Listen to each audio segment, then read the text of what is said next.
Hi po sa inyo, Sir Bob, at sa lahat ng mga tagapainig. Tawagin na lang akong Michelle, taga-Taguig. Itong karanasan ko ay nangyari mga 4 years ago na. Pandemic pa yon, kaya sigurado akong hindi normal na mga yabag lang ang naririnig ko.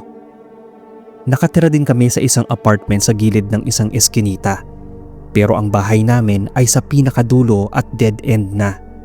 Kumbaga, wala nang ibang mapupuntahan doon, kundi babangga ka na lang sa mataas na pader. Laktaw-laktaw din ang mga bahay at isang mataas na pader ang kaharap namin. Kaya nagtataka ako noon, Sir Bob, na tuwing oras ng gabi ay may naririnig akong mga yabag. Madami pa nga at pabalik-balik yon. Walang ingay o salita, kundi mga yabag lang. Tinanong ko yung mga kasamahan ko sa bahay, pero wala daw silang naririnig. Alam ko simula pagkabata na may sixth sense na ako at nagiging active lang to kapag meron sa paligid. Nung time na yon ay bawal pa ang paggala-gala sa labas o lumabas talaga ng bahay nang walang face mask o di kaya ay quarantine pass. Pero nang isang gabi na muli kong marinig ang mga yabag na yon ay sumilip na ako sa bintana. Nakaharap kasi ang silid ko sa daanan. Kitang-kita ko, Sir Bob, sa maliit na eskinitang dinadaanan namin araw-araw na may mga taong pabalik-balik na naglalakad. Walang face mask, walang ilaw, at higit sa lahat ay walang ingay. Tiningnan ko mabuti kung anong ginagawa nila. Wala din silang ginagawa kundi ang maglakad pabalik-balik. Nang biglang umalulong noon yung aso ng kapitbahay namin na nasa unahan. Palagi yung umaalulong ng ganong oras kaya nagigising ako.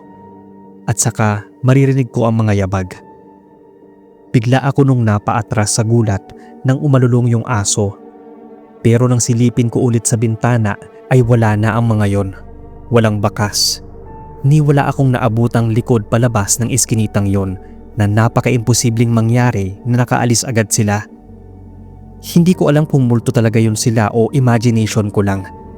Naisip ko pa nga kung nasisiraan na ba ako ng ulo.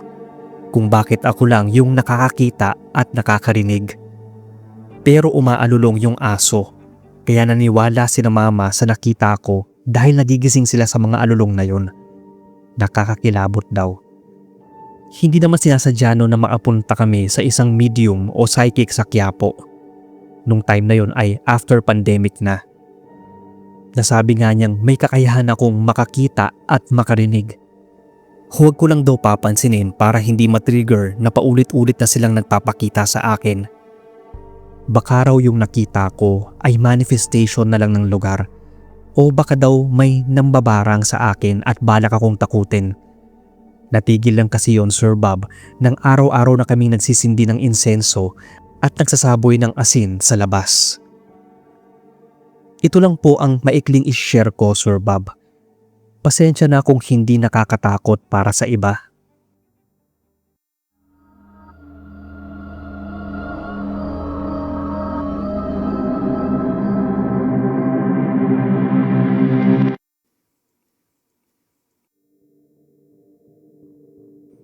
Magandang araw sa inyo, Boss Bob, at sa lahat ng mga listeners. Tawagin na lang akong Ronel, taga Caloocan. Meron lang akong gustong ikwento sa inyo dahil isa kayo sa mga paborito kong narrators. Ito ay karanasan ko bilang sekyu sa isang establishment at ginagabi na akong umuwi. Sa inuuwian ko ay may iskinita akong dinadaanan. Hindi naman yun kahabaan pero madilim. May dalawa kasing building na napagigitnaan doon. May ilaw naman pero palaging pundido. Nang gabing yun ay medyo na-late na ako sa pag-uwi. Nagkayayaan kasi ng inuman ang mga kaibigan ko dahil may birthday. Mag-aalas 12 na akong nakauwi at medyo may amats na. Binuksan ko yung dala kong flashlight nang papadaan ako ng iskinita. Nagpailaw na rin ako kahit na nakita kong kumukurap-kurap ang ilaw sa may unahan. Normal na yun pag napupundi ang ilaw. Pero ang hindi normal ay yung may makita akong taong nakatayo sa ilalim nun na parabang nag-aabang sa muling pagpatay ng ilaw. Medyo matapang pa ako noon kasi nakainom. Pero nang mapansin ko na pawala-wala yung taong yun ay kinabahan na ako. Bago mamatay ang ilaw ay andoon pa yon, pero pag sindi ay wala na. Nang muling umilaw ay andoon na naman. Sa isip ko ay iba na yon. Hindi na normal ang nangyayari, kaya napahinto ako. Mga ilang metro na lang ang layo ko sa ilaw. Sa isip ko ay tatakbuhin ko na. Pero biglang nanghina ang tuhod ko, kaya hinanda ko na lang yung dala kong batuta. Hindi ko naman sigurado kung multo ba o masamang tao ang kakalabanin ko. Nang ilang dipa na lang noon sa may poste ng ilaw, bigla ba namang namatay yon. Kaya medyo napapiksi ako. Tinutok ko yung flashlight sa may unahan. Walang katao-tao kahit na ang dumaan na ako sa may poste. Pero nang makalagpas ako, boss, putya, may subitsit. 3 beses at mabagal. Ramdam ko talaga na nagtayuan ang mga balahibo ko sa katawan. Hindi ako matatakotin, boss, kaya nga naging CQ ako. Pero noong mga oras na yon, talagang kumaripas ako ng takbo. Walang lingon-lingon. Halos bugtuan ako ng hininga pagdating sa bahay. Pero hindi ko na yon kinuwento sa bang-iina ko dahil ayokong isipin nilang duwag ako. Paano kaya kung may natitrip sa akin dahil hindi ko yun nilingon? Pero hindi rin maikakaila yung kilabot na naramdaman ko at yung pagtayuan ng balahibo. Kaya simula nun, iniiwasan ko nang umuwi ng alanganing oras, lalo kung hindi naman galing sa shift ko. Nakakatawa nga dahil talagang nagdadala na ako ng asin simula nang mangyari yon. Hindi mo talaga alam kung anong klase ang makakasalubong mo pagsapit ng gabi.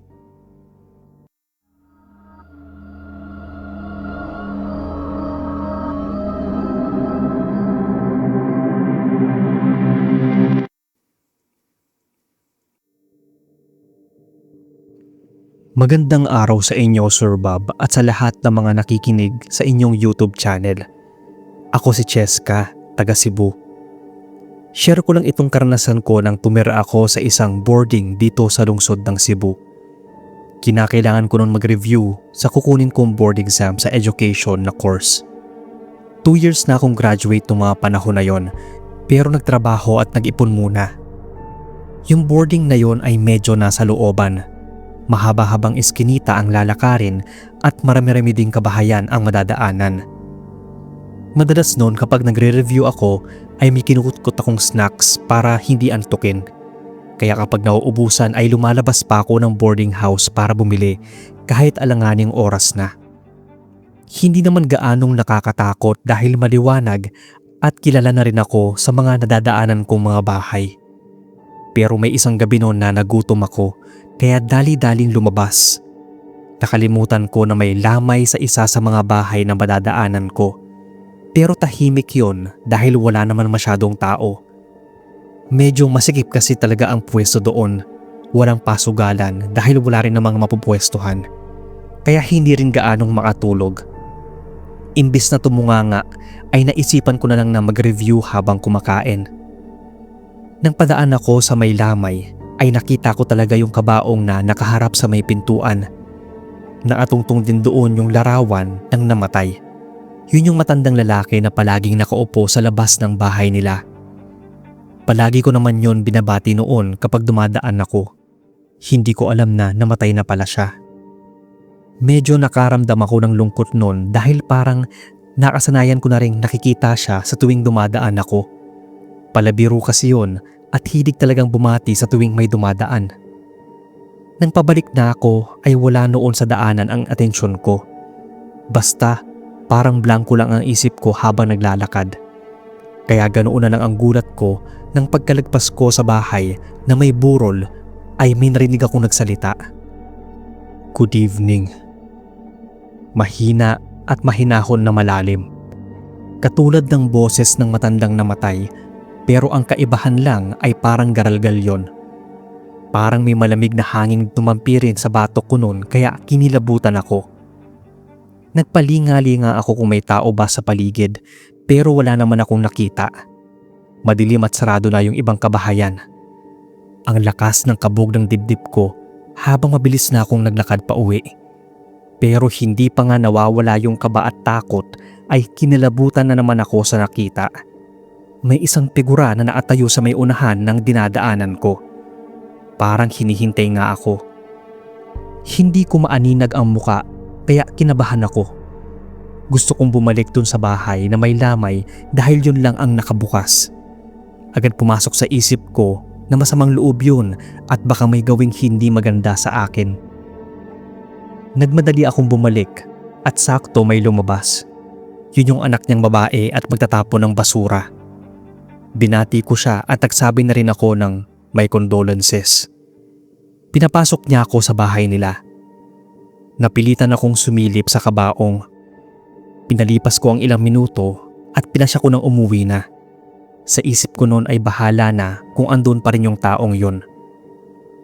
Nang maarating ako kung saan ko siya nakita ay nakahinga ako ng maluwag. Wala na kasi siya, kaya mas binilisan ko na ang paglalakad. Pero bigla akong napahinto nang marinig ko na naman yung boses na yon. Para yung sumasama sa ihip ng hangin. Uwi na, gabi na. Yun yung naririnig ko mula sa likuran, kaya mabilis akong napalingon. Pero walang ibang tao. Nagtayuan ang mga balahibo ko sa braso. Bigla pa naman ako nakaamoy ng kandila. Pagdating ko sa boarding house, para akong mauupos sa kaba. Biglang nanghina yung mga tuhod ko. Yung nabili kong snacks, hindi ko na nakain. Basta na lang akong napahiga at nagpa siyang matulog. Bigla kong naalala na kapag ginagabi ako ng uwi at nakikita ako ng matandang yon na hindi ko nga alam ang totoong pangalan, naririnig ko lang na tinatawag siyang Lolo Nonoy.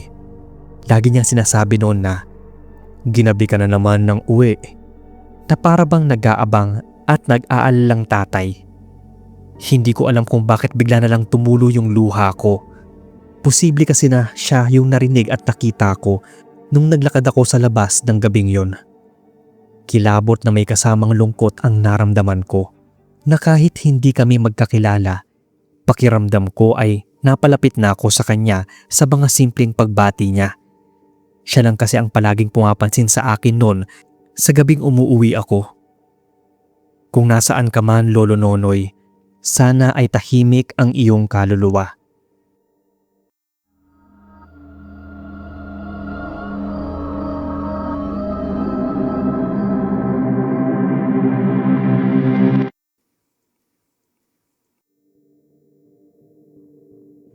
Magandang umaga, Sir Bob. Ako si Jerry, taga Maynila. Nasa mahigit 30 anyos na. Mahilig akong magpunta sa iba't ibang lugar, lalo na sa mga haunted. Kasama ko palagi yung pinsan kong si Rafi. Naisipan namin na sa sementeryo magpunta para mag-ghost hunting. Sa katunayan, hindi ito yung unang beses na sementeryo ang target naming pasukin ni Rafi. Nung una sa Baguio, ikalawa naman dito sa Baler. Sabi kasi ng mga napagtanungan namin ay maraming ligaw na mga kaluluwa doon. Hindi naman nabago yon. Exciting nga kasi mas marami ang nagsasabing may multo nga talaga doon. Bali nangyari yun sa amin ng pinsan ko, mga ilang taon na ang nakakaraan. Naisipan kong ikwento at ibahagi na rin lahat yung mga hindi ordinaryong pangyayari sa amin. Bali nagtungo kami ng Baler nito mga bandang hapon. Mabuti at may narentahang pabahay doon kaya nagpahinga muna kami ng unang gabi. Nang mag-umaga, nilibot namin ang palibot ng sementeryo. Wala kaming mga gamit na dala. Tama na yung cellphone para ma-video namin. Nang makita namin ang lugar, ayos naman sir. Siguro kasi dahil umaga kaya parang walang thrill. Pero nang sumapit ang gabi, doon na kami gumayak. Bitbit ni Rafi yung dalawang cellphone habang ako naman may sariling bag na dala. May nakasalubong kaming isang ale tapos ang sabi niya ay huwag na namin ituloy kung ano man yung pinaplano namin. May mga nagpaparamdam daw talaga sa lugar. Pero ang sabi ko naman ay mas okay nga yun para makuhanan ng video o kung ano pa mang ebidensya na meron ngang nagpaparamdam. Napailing na lang yung ale sa sinagot ko. Nang nasa gate na kami, wala kaming sinayang na oras. Padilim na rin kasi nung mga oras na yon. Sabi ko sa pinsan ko ay iset na niya yung cellphone habang naglalakad kami sa paligid. Nagpunta kami sa mga makikipot na daan. Kahit na medyo taguna yung liwanag ng mga poste, ay sumigi pa rin kami ni Rafi. Madumi at makalat yung mga nicho at parang walang ibang nagpupunta roon. Nang maapasok kami sa mas madilim, doon ko na sinindihan ang flashlight na hawak. May ilaw din si Rafi na dala at nakasabit yon sa ulo niya para iwas istorbo sa paghahawak sa isang kamay. Pagtungtong namin sa isang nicho na halos hindi na mabasa yung nakasulat, biglang lumamig yung hangin sa paligid. Napahinto kami ni Rafi sa paglalakad. Pinakinggan ko yung ihip ng hangin. Yung maraming lumilipad na paniki, kaya iwinasiwas sa amin yun ng bag na dala ko para hindi kami madapuan o kagatin. Sabi ko sa pinsan ko na maglakad na kami para mapuntahan na yung mas madilim na bahagi ng sementeryo. Habang naglalakad kami, napansin ko si Rafi na nagbagal. Tanong ko kung bakit. Sagot niya ay hindi ko raw ba naririnig yung mga yapak. Wala akong naririnig bukod sa amin. Sagot ko sa kanya. Tumigil siya at tinanglawan ko ang ilaw sa likod namin. Parang may anino akong nakita kaya mabilis kong hinabol yon ng ilaw. Kaso ay hindi ko na nakita. Nagkatinginan kami ni Rafi dahil doon. Naka-on pa rin yung video sa cellphone na hawak niya at nakabitbit sa monopod. Yaya ko na ituloy na namin. Sa pagpapatuloy naming dalawa ay biglang may nahagip si Rafi sa video na parang may dumaan daw. Hinabol namin pareho para sana kumpirmahin kung totoo nga. Baka kasi mamaya may ibang tao lang na nananakot. Minsan kasi ay ganun. Pagtitiripan kami, kaya sa huli ay lumalabas na fake lang yung multo. Pagdating namin sa mataas na pader at ilang mga nicho na nakalubog na sa lupa ay parang wala namang tao. May ilang poste ng ilaw, kaso bilang lang yung mga gumagana. Mabuti at naiilawan ng isang poste yung kinatatayuan namin. Isang mataas na anino ang nakita namin na unti-unting lumalapit. Para bang nasa pader siya at doon nakatayo. Itinapat doon ni Rafi yung video pero mabilis itong kumilos at nawala. Tanong ko pa nga kung ano yon, kung legit ba talaga dahil pareho kaming nagulat. May isang mataas na mausoleo at niyaya ko doon yung pinsan ko. May salamin ng bintana nito at parang bahay nga kung titingnan ng iba. Itinanglaw ko doon yung liwanag ng flashlight na dala ko. At dahil basag na yung ilang bintana nito na gawa lang sa salamin, natanglawan ko sa loob na may nakatayo pero hindi malinaw kung ano yon. Mabilis na naglakad yon palayo kaya hinila ko si Rafi. Nakatutok pa rin yung video doon. Hindi na nga kami halos makapagsalita dahil gusto talaga naming makuhanan ng aktwal yung mga nakita naming dalawa. Para naman hindi masabi ng iba na edited daw ang ginagawa namin. Papasok sana kami kaso lock yung gate. Napatigil ako sa pagyugyug ng bakal dahil dinig na dinig ko ang lapit ng boses sa tenga ko at ang sabi nito, "Umalis na kayo." Napaharap ako kay Rafi. Baka kako siya yung bumulong. Pero hindi naman dahil medyo malayo siya sa akin at imposibleng siya yun. Napalinga ako sa paligid pero wala namang ibang naroon. Bukod sa amin ni Rafi, mukhang walang maglalakas loob na pumasok doon lalo pa at talagang nakakatakot sa loob ng sementeryo. Kinalabit naman ako ni Rafi at may tinuro sa loob. Sabi niya ay tingnan ko raw. Anino yon at hindi lang nag-iisa, kundi 3 na kung saan-saan nagpupunta. Kita ko yun ng maayos nang makuna ng video ni Rafi. Hanggang sa masira yon at biglang namatay ang cellphone. Inalog pa nga yun, Sir Bob, pero namatay talaga. Hanggang sa dumami na yung mga anino sa loob. Napaatras na kami ng pinsan ko dahil parang palabas sila papunta sa amin. Napasigaw na nga siya na umalis na kami doon sa lugar. Ayoko pa sanang umalis, kaso ay wala na kaming gagamiting cellphone. Ayaw na kasing gumana ng dala namin. Sa takot ni Rafi, hinila na lang niya ako basta sa damit, kaya munti ka na nga mapunit yung suot ko. Kahit na hindi ko na matanglawan ng maayos yung daan, wala nang pakialam si Rafi. Ang gusto lang ay makaalis kami sa sementeryo. Paglingon ko sa likuran namin, nanlaki yung mga mata ko dahil nakasunod yung anino. Hinawakan ko sa braso si Rafi at tumakbo na rin kami ng mabilis. Nabitawan ko na nga yung flashlight dahil sa pagmamadali namin.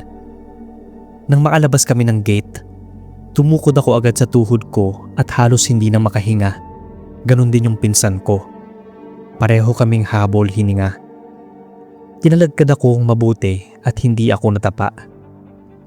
Tama lang na umalis na kami doon dahil mukhang ayaw ng mga naroon na may ibang gumagambala sa kanila.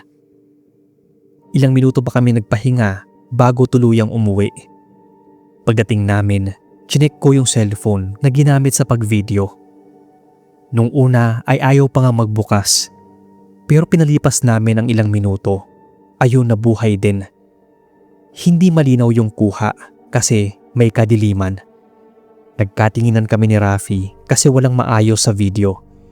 Wala ring nangyari kasi puro madilim lang ang nakita namin.